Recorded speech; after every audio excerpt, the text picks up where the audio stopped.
त्वमादिदेवः पुरुषः पुराणः त्वमस्य विश्वस्य परम निधानम वेत्तासि वेद्यम च परम च धामम त्वया ततं विश्वमनंत रूप वायुर्यमो अग्निवरुणः शशांकः प्रजापतिस्त्वं प्रपितामहश्च नमो नमस्ते सुसहस्रकृत्वा पुनश्च भूयोपि नमो नमस्ते। मेरे भाइयों, गीता के ये श्लोक अगर इनको हम मंत्र की तरह अपने जीवन में ले लें तो बड़ा सार्वभौमिक कल्याण होता है। क्या कल्याण होता है लास्ट में बताएंगे, और इस वीडियो में एक सबसे खास बात, एक दिव्य प्रयोग में बताएंगे। बीच में आप अगर इकोनॉमी फाइनेंशियल क्राइसिस से जूझ रहे हैं और प्रायः लगभग सभी लोग इससे परेशान रहते हैं, तो कौन सा ऐसा उपाय करें जिससे आपके जीवन में ये जो फाइनेंशियल क्राइसिस है इससे बचे रहें।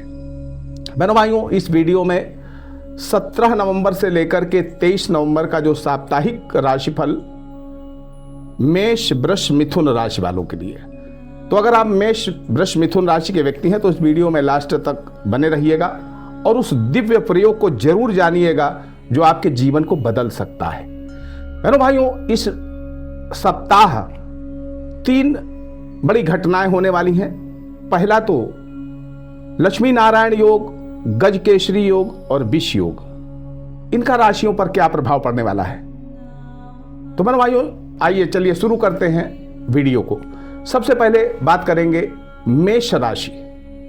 अब मेष राशि वालों के स्वास्थ्य की बात करें मेरे भाइयों, तो स्वास्थ्य सामान्यतः अच्छा रहेगा और जो पहले से बीमार चले आ रहे हैं उनके स्वास्थ्य में बहुत आशातीत सुधार होगा। यह सप्ताह उनके स्वास्थ्य में सुधार करने वाला है। बहनों भाइयों, जो हृदय रोगी, पेट रोगी हैं पहले से, उनको आराम भी मिलेगा, लेकिन अब चूंकि ये ऐसे रोग हैं कि थोड़ा सा सतर्कता तो जरूरी रहती ही है, तो आप भी रखिएगा। बाकी ये सप्ताह पूरा स्वास्थ्य के दृष्टिकोण से बहुत अच्छा रहने वाला है। 23 तारीख को विशेष रूप से सावधान रहिएगा अपने स्वास्थ्य के प्रति। अब आइए आर्थिक व्यवस्थाओं पर चर्चा करें मेरे भाइयों। बैंक बैलेंस यानी आपकी सेविंग्स में बचत होगी। हाँ, थोड़ा सा उल्टे कार्यों से धन हानि हो सकती है और विशेष रूप से 17 तारीख को आप उल्टे कार्यों से बचें, किसी को पैसा उधार देने से बचें, खर्चों पर नियंत्रण रखिए। मेरे भाइयों, इस महीने प्रॉपर्टी विवाद से भी थोड़ी सी परेशानी हो सकती है, मानसिक रूप से झगड़ा मनमुटाव हो सकता है, और उसके लिए 20, 21, 22 तारीख इन पे थोड़ा सा सतर्क रहिएगा। धनार्जन बहनों भाइयों, पूरे सप्ताह बहुत अच्छा रहने वाला है। व्यापार यथावत चलता रहेगा, कोई भी विशेष परिवर्तन नहीं, कोई बिगाड़ नहीं, बल्कि धन वृद्धि के लिए अच्छा है। नौकरी में पूरे सप्ताह आपको उच्च अधिकारियों का पूरा सहयोग मिलता रहेगा, सहकर्मियों का सहयोग मिलता रहेगा, लेकिन 20, 21, 22 थोड़ा सा मानसिक डिप्रेशन देने वाली हैं, थोड़ा सा अशांति देने वाले हैं, तो बिगाड़ होने से इन तारीखों में बचाइए अपने आप को। प्रेम संबंधों के लिए बहुत अच्छा समय है, खासतौर पर 18, 19 तारीख प्रेम संबंधों के लिए बहुत अच्छा है। प्रेमी मिलन हो सकता है, कुछ अच्छे अनुभव हो सकते हैं। शिक्षा प्रतियोगिता के लिए कम अच्छा समय है, हो सकता है इस सप्ताह आपको सफलता न मिल पाए। धनार्जन के लिए बहनों भाइयों 18 और 19 तारीख बहुत अच्छी रहने वाली है। पारिवारिक मामलों के लिए 17, 18, 19 अच्छी है, शुभ है। अन्य तारीखों में जैसे 20, 21, 22 को थोड़ा सा झगड़े वगड़े से बचाइएगा, पारिवारिक झगड़े से या प्रॉपर्टी को लेकर के या आर्थिक मामलों के लेकर के कोई मनमुटाव हो सकता है, इससे थोड़ा सा सतर्क रहिएगा। बहनों भाइयों, 20, 21, 22, 23 इन तारीखों में क्रोध और उत्तेजना से अपने आप को बचाना चाहिए। बहनों भाइयों, आपके लक्ष्मी नारायण योग चतुर्थ भाव में बन रहा है। अब चतुर्थ भाव में लक्ष्मी नारायण योग का प्रभाव थोड़ा सा कमजोर रहता है। धन प्राप्ति तो हो सकती है, लेकिन मानसिक अशांति रह सकती है। 23 तारीख को दुर्घटना से बचिएगा, मानसिक अवसाद से बचिएगा। वाहन के प्रयोग में 23 तारीख को विशेष सावधानी रखिएगा। अब आते हैं वृषभ राशि पर। बहनों भाइयों, वृषभ राशि वालों के स्वास्थ्य की बात करें तो स्वास्थ्य में बराबर सुधार। अगर पहले से बीमार हैं तो स्वास्थ्य में सुधार। स्वास्थ्य में यद्यपि कुछ शिथिलता, कुछ आलस्य का प्रभाव रह सकता है। 23 तारीख विशेष रूप से आपके अच्छी नहीं है। इस तारीख को मानसिक अवसाद रह सकता है, आपको मानसिक अशांति रह सकती है। तो 23 तारीख आपके लिए कम अच्छी है, इस पर थोड़ा सा ध्यान रखने की जरूरत है। आर्थिक मामलों के लिए देखा जाए तो बहनों भाइयों, बैंक बैलेंस और सेविंग्स में आपके बचत दिख रही है। धनार्जन बहुत अच्छा रहने वाला है। 18 और 19 तारीख को आपकी कोई भी गलती या असावधानी से आपको धनहानि हो सकती है, इस पर भी आपको सतर्क रहना है।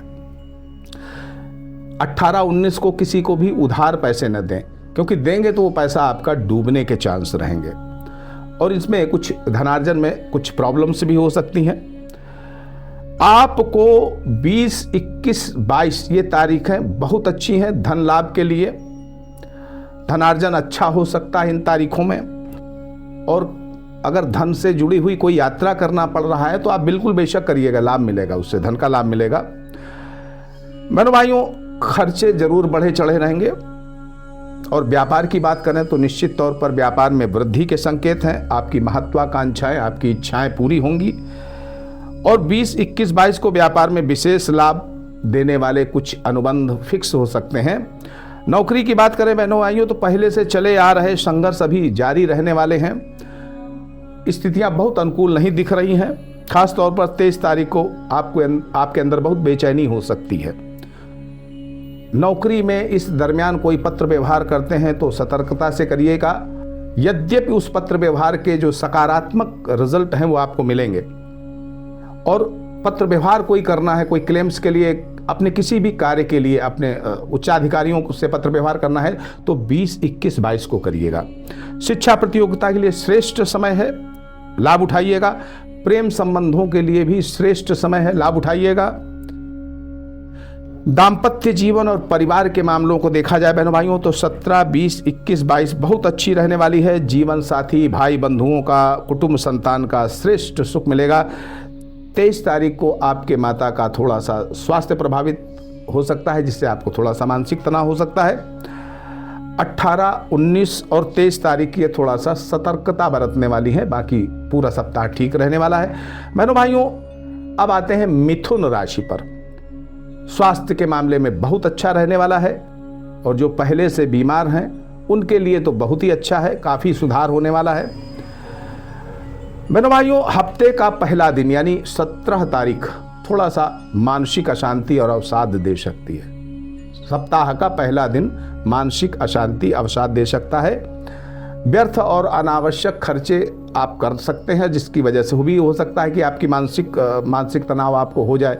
लेकिन धार्मिक भावना में आपकी वृद्धि होगी, धर्म रुचि बढ़ेगी, ये एक अच्छी बात है। अगर आर्थिक व्यवस्थाओं को देखा जाए बहनों भाइयों तो खर्च बढ़ने से बैंक बैलेंस आपका सामान्य रहेगा। हालांकि कुछ कमी मुझे दिख रही है, बैंक बैलेंस और सेविंग में कमी कुछ दिख रही है, क्योंकि आपको अपने सुख के साधनों में खर्च करना है। इस सप्ताह कोई ऐसी चीज खरीद सकते हैं जिससे आपकी सेविंग में थोड़ा सा कमी आ जाए। लेकिन उपहार आदि का पूरा लाभ मिल सकता है। विशेष रूप से 18 और 19 तारीख को आपको अगर अपनी फाइनेंशियल विजिट करनी है उसके लिए भी बड़ा अच्छा है, धनार्जन बढ़ेगा। बहनों भाइयों, लक्ष्मी नारायण योग आपका द्वितीय भाव में बन रहा है। अब द्वितीय भाव में लक्ष्मी नारायण योग कोई खास रिजल्ट नहीं देता है। धन तो दिखेगा, लेकिन हो सकता है कि वो विलंब से मिले। धन दिखेगा कि यहाँ पर हमारा काम पक्का हो गया, इतना रुपया पक्का हो गया, लेकिन मिलेगा वो थोड़ा सा देर से। 20, 21, 22 को पैसा आप किसी को उधार मत दीजिएगा, वरना पारिवारिक कलह का कारण बन सकता है। 23 तारीख धनार्जन के लिए बहुत शुभ है। 23 तारीख को आपकी आर्थिक उन्नति बहुत अच्छे से हो सकती है। आपका कहीं से पेमेंट बकाया है, मिल सकता है। छोटे भाई बहन और माता के स्वास्थ्य में थोड़ी बहुत दिक्कत आपको मानसिक कष्ट दे सकती है। प्रेम संबंधों के लिए सप्ताह बहुत अच्छा है, विशेष रूप से 18, 19 तारीख। दाम्पत्य जीवन के लिए कुछ खास नहीं है, यथावत स्थिति रहेगी। 18, 19 को सामंजस्य कुछ ज़्यादा रहेगा। व्यापार में थोड़ा संघर्ष दिख रहा है। और पारिवारिक मामलों में देखा जाए तो किसी कार्यक्रम में आप शामिल हो सकते हो। भाई बहन, संतान, प्रेमी स्वजनों का पूर्ण सहयोग आपको मिलने वाला है। जीवन साथी को कोई परेशानी भी इस सप्ताह आपको संभव दिख रही मुझे। तो 17, 20, 21, 22 तारीख ये आपके लिए इस हफ्ते की थोड़ा सा सतर्कता बरतने वाली है। अब बहनों भाइयों, बात करता हूं, अगर जीवन में फाइनेंशियल क्राइसिस है आपके साथ तो क्या करें। बहुत सटीक उपाय है, एक दिव्य प्रयोग है। आप के घर में जब सबसे पहले चूल्हा जलाया जाए, अग्नि जलाई जाए, तो बहनों भाइयों इंतजाम करके रखिएगा एक मिट्टी का पात्र हवन कुंड के लिए, और उसमें आप जो है अग्नि जलाइए, कपूर से जलाइए या आम की लकड़ियों की व्यवस्था कर लीजिए या गाय के उपले की व्यवस्था कर लीजिए। तो सबसे पहला चूल्हा जब आप जलता है उसके पहले आपको क्या करना है, कपूर रख करके उपले को या लकड़ियों को थोड़ा सा जला लो और घी और मिश्री या घी और गुड़, है ना भाइयों, इसकी 9 आहुतियां अग्नि देवता के नाम आप छोड़ दीजिए। अग्निदेवाय स्वाहा, अग्निदेवाय स्वाहा। और ये अगर आपके घर में नित्य होने लगा तो बहनों भाइयों आप खुद कहोगे कि नहीं, फाइनेंशियल क्राइसिस आपकी समाप्त हो रही है। अब ऐसा नहीं है कि आज किया और आज ही फायदा मिले, इसको अपने जीवन में उतार लीजिए। और बहनों भाइयों जो शुरुआत में मैंने श्लोक बोला है गीता, श्रीमद् गीता का, उसका अर्थ ये है कि अगर आप सुबह उठते समय और रात में सोते समय और बीच में अपने कर्म क्षेत्र में इस श्लोक का पाठ कर लेते हैं तो जीवन आपका ऐसा बदलने लगेगा कि आप उसका अनुभव स्वयं करोगे। जीवन से संघर्ष धीरे धीरे खत्म होने लगेंगे। हर जगह आपकी प्रीति, आपकी यश, आपकी कीर्ति फैलेगी। और सबसे बड़ी बात, अगर आपके पास पूजा के लिए समय नहीं है तो ये जो श्लोक हैं 2, इनमें आपके पूरे दिन की पूजा हो जाती है। आप सुखी रहें, समृद्ध रहें। इसी मंगलमयी कामना के साथ मैं पंडित दिनेश नारायण पांडे आपसे विदा लेता हूं। प्रेम से बोलिए जय माता की।